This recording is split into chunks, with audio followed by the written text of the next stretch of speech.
Our time frame for a waiting season and God's are two different ideas. To us, it might take years, decades, or even generations to fulfill a prayer, but to God, it's just a blink of an eye. That's not to say that your suffering and waiting is overlooked by God, just that He understands the need for the right timing.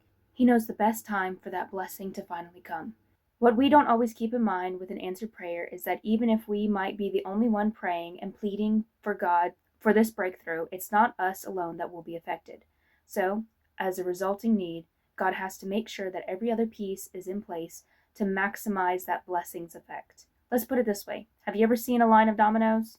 Or how about those machines that do a lot for a simple task? A Rube Goldberg machine where you push a marble that hits another that goes down a track, which leads to a whole other set of things happening, all to, let's say, pour a glass of milk.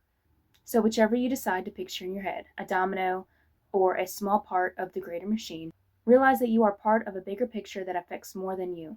No matter how small that blessing is that you're waiting on, that next step, next season, the next whatever that is that feels like is taking too long, if not timed just right, messes it all up.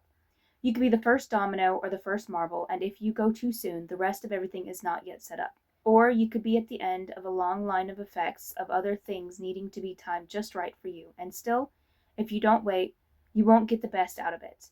And then there's the most likely, that most of us usually fall into. You're somewhere in the middle, and you both need to wait for everything before you to happen just right, and for everything after you to still be set up that way when the blessing comes, everything is in its place perfectly to have the full sequence to reach its full potential. God works everything out for His purpose that always ends in good. So we have to be patient enough if we want to be part of the better picture. Instead of something else, God will just have to find a way to work around.